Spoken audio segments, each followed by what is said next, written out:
خب، ماه رمضونه و یه صحنه خیلی آشنا و البته پر استرس دوباره تکرار میشه. صدای اذان صبح داره پخش میشه و شما هنوز لیوان آب و دستتونه. باید اون آب رو بخورید یا دیگه کار از کار گذشته؟ این یه سوال به ظاهر ساده است که جوابش یکم پیچیده است. توی این بررسی کوتاه میخوایم با هم بریم سراغ اصل ماجرا و یک بار برای همیشه به این سردرگمی پایان بدیم. دقیقاً همینه. این صحنه‌ایه که راستش رو بگید برای خیلیامون پیش اومده، نه؟ لحظه‌ای که همیشه هم کلی بحث داغ توی شبکه‌های اجتماعی راه میندازه. قبل از اینکه بریم جلو، یه لحظه با خودتون فکر کنید شما بودید چی کار می‌کردید.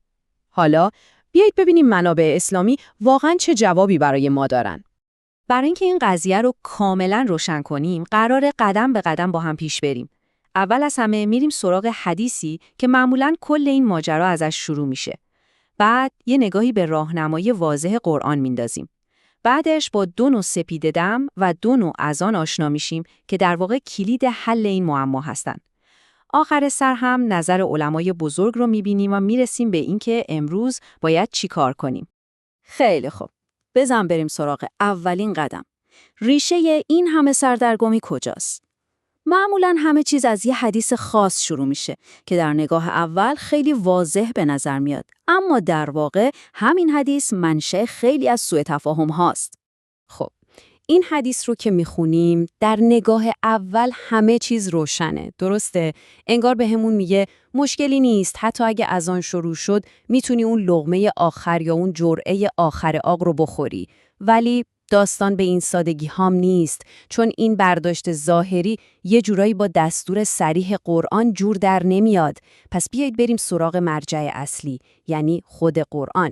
ببینید، توی اصول ما یه قانون خیلی مهم هست. هر وقت یه ابهامی پیش میاد یا به نظر میاد که بین منابع مختلف تضادی هست، حرف آخر رو قرآن میزنه.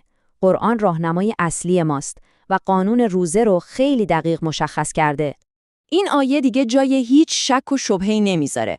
خیلی واضح میگه که زمان دست کشیدن از خوردن و آشامیدن دقیقاً لحظه طلوع فجره. یعنی همون لحظه‌ای که اولین نور صبح توی افق پیدا میشه. خب، این انگار دقیقاً برعکس اون حدیثیه که دیدیم. پس داستان چیه؟ چطور این تناقض رو حل کنیم؟ جواب توی فهمیدن یه پدیده طبیعی و یه نکته تاریخیه. اینجاست که میرسیم به اون قطعه گم شده پازل. نکته‌ای که خیلی‌ها ازش غافلن. برای حل این معما باید بدونیم که ما در واقع با 2 نوع سپیده دم یا فجر طرفیم. این همون فجر واقعیه. یه نوری که مثل یه نوار افقی توی آسمون پخش میشه و دقیقاً نشون دهنده شروع روز و شروع زمان روزه‌داریه. حالا این جدول رو ببینید، تفاوت رو خیلی قشنگ نشون میده. صبح کاذب یه نور عمودیه که قبل از فجر واقعی میاد و میره. تو این زمان هنوز میشه خورد و آشامید. اما صبح صادق یه نور افقی و پایداره که کل افق رو میگیره. این دقیقاً همون لحظه‌ایه که خوردن ممنوع میشه. یادتون باشه این تفاوت رو، چون برای فهمیدن ادامه بحث خیلی مهمه. خب، حالا که فرق این 2 تا فجر رو فهمیدیم، آماده ایم که قفل این معما رو باز کنیم. چطوری؟ با یه نکته تاریخی فوق‌العاده جالب از زمان پیامبر اسلام. بله، درست شنیدید. سیستمی که ما امروز با یه اذان برای نماز صبح داریم، با چیزی که اون موقع بوده فرق میکنه. اون زمان 2 تا اذان میگفتن. و این جدول دیگه کار رو تموم میکنه. ببینید چقدر واضح توضیح داده. اذان اول رو حضرت بلال قبل از اینکه فجر صادق بزنه میگفتن تا مردم رو برای سحری بیدار کنن. اذان دوم رو حضرت ابن مکتوم بعد از اینکه فجر صادق طلوع میکرد میگفتن تا اعلام کنن وقت نماز شده و دیگه زمان خوردن تمومه. و حالا همه چیز روشن شد. اون حدیث بحث برانگیز که انگار اجازه میداد آدم غذاشو تموم کنه، در واقع داشته به اذان اول، یعنی اذان حضرت بلال اشاره میکرده. اون اذان یه جور زنگ بیدار باش برای شروع سحری بوده، نه اعلام پایان سحری. پس اون حدیث اصلا ربطی به اذان اصلی که شروع روزه رو اعلام میکنه نداره. حالا شاید بگید خب این یه تفسیر جالبه، ولی آیا همه همینو میگن یا این یه نظر خاصه؟ اصلاً این دقیقاً همون درکیه که بزرگترین علمای اسلام در طول تاریخ بهش رسیدن. بیایید ببینیم 4 امام بزرگ فقه چی گفتن. ببینید اینجا دیگه اصلا جای بحثی نیست. هر 4 مکتب بزرگ فقهی روی این موضوع اتفاق نظر دارن. روزه با طلوع فجر صادق شروع میشه، نه با صدای اذان. هر چیزی که حتی یه لحظه بعد از فجر صادق خورده بشه، روزه رو باطل میکنه و باید قضاش رو گرفت. این یه حکم کاملا متفق القوله.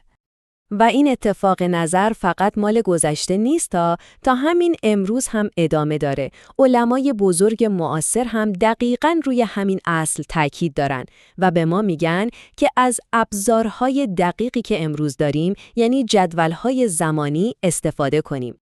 خب با همه این حرفا تکلیف ما امروز چیه؟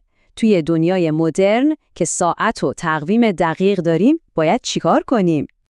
و اینجا یه نکته فوق‌العاده مهمه که باید حواسمون بهش باشه. توی اکثر مساجد و طبق اکثر تقویم‌ها برای احتیاط اذان رو 5 تا 10 دقیقه بعد از شروع واقعی وقت فجر صادق پخش می‌کنند. این یعنی چی؟ یعنی اگه شما منتظر شنیدن صدای اذان بمونید تا دست از غذا بکشید، در واقع چند دقیقه‌ای هست که وارد زمان روزه شدید و روزتون رو دیرتر شروع کردید. پس راه حل چیه؟ خیلی ساده است. به جای اینکه به صدای اذان تکیه کنیم، باید به جدول‌های زمانی دقیق نماز که مراکز اسلامی معتبر منتشر می‌کنن اعتماد کنیم. این جدول‌ها زمان دقیق طلوع فجر صادق رو به ما میگن. و البته کار عاقلانه اینه که برای اطمینان کامل چند دقیقه زودتر دست از خوردن و آشامیدن بکشیم. در نهایت همه این بحث‌ها به همین یک سوال میرسه.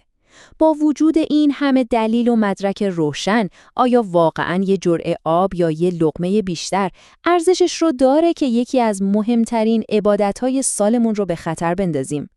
این دقت و احتیاط خودش بخشی از احترام ما به این عبادت بزرگه. امیدوارم روزه هاتون قبول باشه.